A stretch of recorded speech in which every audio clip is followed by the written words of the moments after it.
हर रोज एक नई कहानी देखने के लिए चैनल को सब्सक्राइब करें और बेल आइकन दबाना ना भूलें। सुहानी रविवार की सुबह सोकर ही उठी होती है। तभी उसके बॉयफ्रेंड संचित का कॉल आ जाता है और वो फोन उठाकर कहती है, क्या बात है, सुबह सुबह मेरी याद आ रही है तुम्हें? हाँ, क्योंकि आज हमारी लंच डेट है, जो याद है ना तुम्हें? क्या हमें आज मिलना था क्या? हाँ, 2 हफ्ते पहले तुमने ही तो आज की डेट फिक्स की थी मिलने के लिए। देखो मैंने सारा प्लान बना लिया, अभी तुम कोई बहाना मत बना लेना। नहीं, मैं क्यों बहाना बनाऊंगी? मुझे भी तो तुमसे मिलना है, मैं टाइम से पहुंच जाऊंगी, तुम चिंता मत करो। हाँ, अभी फोन रखती हूँ। इतना कहकर सुहानी कॉल कट कर देती है और फट से फ्रेश होने चली जाती है।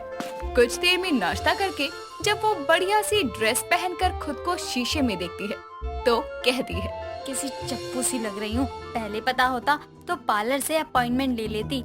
वैसे अभी भी बहुत टाइम है मेरे पास।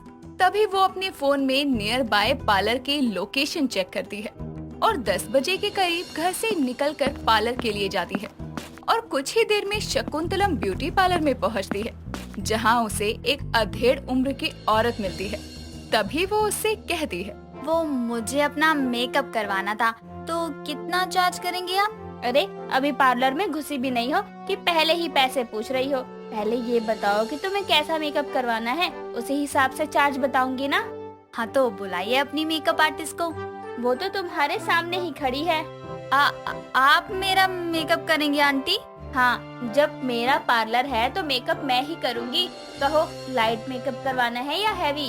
मतलब आजकल की बुढ़िया लोगों को भी मेकअप का ज्ञान है, खाली एक मैं ही अज्ञान मूर्ख हूँ। मुझे डेट पर जाना है तो उसी हिसाब से आप देख लीजिए। ठीक है, बैठो यहाँ। सुहानी शीशे के सामने बैठ जाती है और शकुंतला उसका मेकअप करना शुरू करती है। कुछ देर में जब सुहानी आंखें खोलकर अपना चेहरा शीशे में देखती है तो अपना मेकअप देखकर हैरान होती हुई खुद से कहती है, मैं इतनी सुंदर हूँ, मुझे कभी एहसास क्यों नहीं हुआ? आंटी आपने तो जादू ही कर दिया, इतना अच्छा और नेचुरल मेकअप किया है आपने मेरा। तभी तो पार्लर चला रही हूँ, हर तरह का मेकअप जानती हूँ मैं। खैर, जल्दी ही और कस्टमर भी आने लगेंगे तो काउंटर पर पेमेंट कर दो। 2500 रुपए हो गए। क्या 2500? आंटी इतना महंगा मेकअप, थोड़ा तो डिस्काउंट करो। ये मेरा पार्लर है, कपड़ों की दुकान नहीं, और इस समय कोई त्योहार नहीं चल रहा कि डिस्काउंट दूं। आंटी प्लीज ना, सादा नहीं तो 500 रुपए ही छोड़ दो। अरे पार्लर में कोई बार्गेनिंग नहीं चलती और मैंने मेकअप में कोई कंजूसी नहीं की, तो तुम पेमेंट में क्यों कर रही हो? कैसी घूसट पार्लर वाली है, एक दिन तो इस बुढ़िया से फ्री में मेकअप करवा के ही रहूंगी। हाँ, लूट लीजिए। तभी वो 2500 की पेमेंट करके शकुंतला को घूरती हुई वहाँ से चली जाती है। शकुंतला देवी खुद का एक पार्लर चलाती थी। बुढ़ापे में भी वो लोगों का बहुत अच्छा मेकअप करती थी और उसका मेकअप भी बहुत फेमस था। और संचित शकुंतला का ही बेटा था। समय बीतता है, संचित शकुंतला को अपनी पसंद की लड़की के बारे में बताता है। बेटे की खुशी के लिए वो रिश्ता लेकर सुहानी के घर जाती है और सुहानी उसे देखते ही कहती है, पार्लर वाली आंटी आप? तुम? संचित तो इससे प्यार करता है? हाँ माँ, क्या बात है, आप दोनों एक दूसरे को पहले से ही जानते हो? ये पार्लर वाली आंटी तुम्हारी माँ है? हाँ, और तेरी होने वाली सास बहू। मतलब बहन जी, आपको मेरी बिटिया पसंद आई? हाँ, ऐसा ही समझियो। और मेरे बेटे की खुशी आपकी बेटी में है तो बच्चों की खुशी में रुकावट बनकर भी क्या फायदा? ये तो सही कह रही है बहन जी, आप बधाई हो बहन जी। आपको भी भाई साहब। अब सब्जी भगवान आपकी माया, पहले आपने 2500 लगवाया और अब पार्लर वाली सास से मिलवाया। वाह! सुहानी ये सोचकर बड़ी खुश थी। कुछ ही समय के बाद संचित और सुहानी अपनी सभी रीति रिवाजों और रस्मों को निभाते हुए फेरे लेकर शादी के बंधन में बनते हैं। शादी में अपनी सास का मेकअप और लुक देखकर सब हैरान थे। यहाँ तक कि सुहानी भी ससुराल में प्रवेश करते ही कमरे में जाकर संचित से कहती है, एक बात बताओ, शादी हमारी थी कि सासू माँ की? मतलब शादी में दुल्हन से ज्यादा सुंदर उसकी सास दिख रही है, ये भी कोई बात हुई? अरे माँ, इतने सालों से पार्लर में दूसरों का मेकअप कर रही हैं, आज अपने बेटे की शादी में उन्होंने खुद का मेकअप कर लिया तो क्या दिक्कत आ गई? मुझे तो लगा पार्लर वाली सास है तो फायदा होगा, पर क्या पता था फायदे से पहले नुकसान ही हो जाएगा। छोड़ो, अभी क्या ही कर सकते हैं। एक दूसरे को प्यार कर सकते हैं, क्यों? अच्छा जी।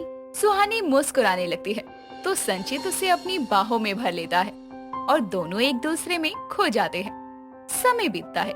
एक रोज सुहानी की कुछ सहेलियां उसके घर आने को थी, तो वो अपनी सास के पार्लर में जाकर उसकी नामौजूदगी में थ्रेडिंग और वैक्सिंग फ्री में करवा कर आती है।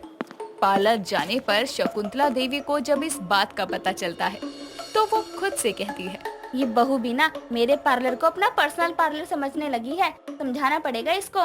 तभी वो दोपहर के समय घर आती है तो सुहानी घर खर्च के लिए पैसे मांगती है। तभी शकुंतला उसे 9,000 रुपए देती है, जिसे गिनते हुए सुहानी कहती है, सासू माँ, ये पूरे पैसे नहीं है, इनमें से 1,000 रुपए कम है। कम नहीं है बहू, तूने खर्च कर दिए। सासू माँ, मैं आपको पोपट नजर आती हूँ क्या? अरे अभी तो मेरे हाथ में पैसे आए ही हैं, अभी क्या खड़े खड़े ही मैंने 1,000 रुपए खर्च कर दिए। बहू, कुछ देर पहले पार्लर जाकर जो तूने थ्रेडिंग और वैक्सिंग करवाई है ना, वो फोकट में नहीं हुई। मतलब तू तो बिना पैसे दिए ही घर लौट आई, इसलिए मैंने 1,000 रुपए काट लिए। अरे पार्लर वाली सास मिल गई तो क्या फ्री फंड में जब जाकर मर्जी पार्लर यूज करती रहेगी? सासू माँ, आपका पार्लर मेरा पार्लर हुआ ना, और अपने पार्लर में कुछ करवाने के कैसे पैसे? ये तेरी सास का पार्लर है बहू, तेरे दहेज में आया पार्लर नहीं है। और आइंदा से पार्लर जाए तो फ्री फोकट में काम हो जाएगा, ये सोचकर मत जाइए, समझी? इतना कहकर शकुंतला किचन में चली जाती है। कुछ देर में सुहानी की 2 सहेलियां उसके घर आती है। सुहानी उनके लिए चाय नाश्ता लाती है और बातें करने बैठ जाती है। बातों बातों में उसकी एक सहेली कहती है, सुहानी यार, तेरी सास तो पार्लर वाली है, तेरा तो कहीं आने जाने के लिए फ्री में मेकअप हो जाता होगा। और क्या, सुनना सुहानी, अपनी पार्लर वाली सास से कहकर हमें भी पार्लर में डिस्काउंट दिलवा दिया कर। अरे यार, मेरी पार्लर वाली सास मुझे फ्री में तो क्या, डिस्काउंट में भी थ्रेडिंग तक नहीं करवाने देती। आज ही की बात है, मैं पार्लर से वैक्सिंग और थ्रेडिंग करवा कर आई तो मुझे देने वाले घर के खर्च के पैसों में से उन्होंने 1,000 रुपए रख लिए, ये कहकर कि कुछ भी फ्री फोकट में नहीं होता। इसका मतलब सास पार्लर वाली हो या कुछ और, पहले वो सास ही होती है, फिर तो क्या ही फायदा ऐसी पार्लर वाली सास होने का। अपनी सहेलियों की बात का सुहानी को गुस्सा तो आता है, लेकिन वो करे तो करे क्या। समय बीतता है। घर के काम के बाद सुहानी घर में अकेली हो जाया करती, तो एक रोज वो रात के खाने के समय अपनी सास से कहती है, सासू माँ, आपके पार्लर और इनके ऑफिस जाने के बाद मैं अकेली हो जाती हूँ तो बोर सा लगता है। मैं सोच रही थी कि मैं भी आपके साथ पार्लर आ जाया करूँ। अरे पर तुम वहाँ क्या करोगी? क्या करेगी मतलब? काम सीख लेगी और क्या। वैसे भी ये नहीं कहती तो मैं ही इसे कहने वाली थी, क्योंकि बहू अब तेरी पार्लर वाली सास की उम्र हो गई है, लाइनर लगाते हुए हाथ कांपते हैं। मेकअप करना सीख जाएगी तो तेरे लिए भी अच्छा होगा और मुझे भी थोड़ी मदद मिल जाएगी। सच में सासू माँ, लेकिन आप कहीं सिखाने के पैसे तो नहीं मांगेंगी ना? नहीं बहू, अब तेरी सास तुझे इस बात में छूट दे सकती है। अपनी पार्लर वाली सास की बात सुनकर सुहानी मुस्कुराने लगती है और अगले दिन अपनी सास के साथ उसके पार्लर जाकर काम सीखती है, जिससे वो अपनी सास की मदद भी करती, साथ ही लोगों को सजाने का हुनर भी सीखती। निधि अपने पति ऋतिक के साथ एक रेस्टोरेंट में खाना खाने जाती है। तभी ऋतिक उससे ऑर्डर देने के बारे में पूछता है। और जान, क्या खाना चाहोगे आप? जान, कुछ समझ नहीं आ रहा, क्या ऑर्डर करें? चलो आज तुम मेरी पसंद का खा कर देखो। ठीक है बेबी। फिर ऋतिक उसके लिए शाही पनीर और बटर नान ऑर्डर कर देता है। निधि को वो खाना इतना ज्यादा पसंद आता है कि वो उसके तारीफ में कसीदे पढ़ देती है। दोनों वापस घर लौटते हैं और निधि के मुंह में शाही पनीर का स्वाद कुछ इस तरह से घुल जाता है कि वो हर दिन ऋतिक से शाही पनीर ही मंगवाने लगती है और निधि के साथ साथ ऋतिक को भी रोजाना वही खाना पड़ता है और वो इससे बहुत ही ज्यादा परेशान हो जाता है। ऐसे ही एक दिन वो अपने कमरे में बैठकर सोचता है, यार मैंने ये क्या कर दिया? अरे तेरा दिमाग खराब हो गया था क्या, जो तूने निधि को शाही पनीर ही खिलाया और कुछ नहीं खिला सकता था क्या? अब खाना पड़ रहा है ना रोज रोज ये पनीर, कुछ तो करना पड़ेगा वरना ये पनीर मेरा सारा बजट खराब कर देगा। ऋतिक अपने ख्यालों में ही खोया हुआ था कि इतने में ही निधि उसके लिए खाना लेकर आती है और फिर उससे कहती है, देखो बेबी, मैं तुम्हारे लिए क्या बना कर लाई हूँ। लेट मी गेस, शाही पनीर। अरे वाह, मेरा बेबी कितना समझदार है, झट से पता कर लिया। बस पता था और बना ही क्या सकती हो तुम? दिमाग का दही हो गया है खा खा कर मेरा। कुछ कहा तुमने? नहीं नहीं बेबी, मैंने तो कुछ नहीं कहा। भला मैं तुम्हें कुछ कह सकता हूँ क्या? ओ मेरा बेबी, कितने अच्छे हो ना तुम। चलो आज मैं तुम्हें अपने हाथों से खाना खिलाऊंगी। मुंह खोलो।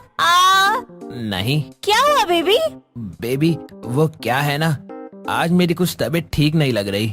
मैं आज नहीं खा पाऊंगा। वो मुझे वॉमिट जैसा फील हो रहा है। क्या है ना, पेट कुछ ठीक नहीं लग रहा है। बेबी बात क्या है, बताओ ना। अरे ऐसी भी कोई बड़ी बात नहीं है, बस थोड़ा सा दर्द है। तुम रख दो, मैं बाद में खा लूंगा। अभी दवाई खाई है मैंने। अरे कोई बात नहीं, एक बार मेरे हाथों से खाना खाकर तो देखो, तुम्हारे सारे दर्द गायब हो जाएंगे। इतना ड्रामा करने का क्या फायदा हुआ? खाना तो मुझे अब भी खाना पड़ रहा है। इसके बाद निधि ऋतिक को खुद अपने हाथों से शाही पनीर खिला देती है और वहाँ से चली जाती है। ऋतिक की हालत पनीर खाकर इतनी ज्यादा बुरी हो जाती है कि वो वॉशरूम में जाकर उल्टियाँ करने लगता है। ऐसे ही दिन बीतते रहते हैं और निधि कभी पनीर के पराठे तो कभी शाही पनीर, कभी पनीर दो प्याजा, कभी चिली पनीर, कभी कढ़ाई पनीर बनाती रहती थी, जिसे देख देख कर ऋतिक का मन बहुत ज्यादा खराब होता था और वो आए दिन खाना ना खाने के बहाने ढूंढा करता था और ज्यादातर बाहर का ही खाना खाने लगा था। तो वहीं निधि उसके रोज रोज खाना ना खाने की वजह से परेशान हो जाती है और एक शाम जब दोनों डिनर के लिए टेबल पर बैठे होते हैं कि तभी निधि उससे कहती है, ऋतिक क्या बात है, मैं बहुत दिनों से देख रही हूँ, तुम आजकल ठीक से खाना नहीं खाते हो। अरे बेबी, मैं वजन कम कर रहा हूँ ना, थोड़ा मोटा हो गया हूँ इसलिए। तुम्हें देखकर तो नहीं लगता, पेट तो तुम्हारा ऐसे बढ़ रहा है जैसे कि तुम प्रेग्नेंट हो। अरे क्या मजाक कर रही हो? प्रेग्नेंट तो तुम हो सकती हो, मैं कैसे होऊंगा? चलो खाना खा लो जल्दी से, आज मैंने मटर पनीर बनाया है। ये पनीर तो मेरी जिंदगी में सौतन बनकर आया है। सपनों में भी पनीर ही दिखता है। ऊपर से ये पागल, समझ नहीं आता इसके माँ बाप ने इसे पैदा किया था या डाउनलोड। बेबी क्या हुआ, खाना अच्छा नहीं बना क्या? अरे मैं तो भूल ही गया, मुझे एक अर्जेंट कॉल करना था। तो तुम खाओ, मैं कॉल करके आता हूँ जल्दी से। इतना कहकर ऋतिक अपना फोन उठाकर वहाँ से चला जाता है और चुपके से घर से बाहर जाकर एक होटल में फास्ट फूड खाकर थोड़ी देर के बाद घर लौट आता है। तभी निधि उससे बोलती है, अरे आपने इतनी देर लगा दी, ऐसा कौन सा फोन था? अरे वो काम से रिलेटेड एक कॉन्फ्रेंस कॉल था, इसलिए टाइम लग गया। तुमने खाना तो खा लिया ना? और नहीं तो क्या, आपके इंतजार में भूखी बैठी रहती क्या? खा लिया मैंने खाना और आपके लिए रखा है, आप भी खा लेना। इसी तरह वक्त बीतता जाता है और निधि का शाही पनीर बनाना बंद नहीं होता और ऋतिक रोजाना बाहर से खाना खा खा कर बीमार होना शुरू हो जाता है और उसके पेट में दर्द रहने लगता है। ऐसे ही एक दिन उसे ऑफिस में कुछ अजीब सा महसूस होता है, जिसके कारण वो वापस घर लौट आता है।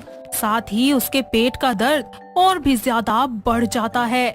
निधि उसकी हालत देखकर उसे पुदीनहरा बनाकर देती है और ऋतिक अपने कमरे में चला जाता है। काफी देर होने के बाद निधि उसके कमरे में जाती है तो देखती है कि ऋतिक नीचे जमीन पर लेटा हुआ था। वो दौड़कर उसके पास जाती है और उसे उठाती है, साथ ही उससे पूछने की कोशिश करते हुए बोलती है, बेबी व्हाट हैपेंड?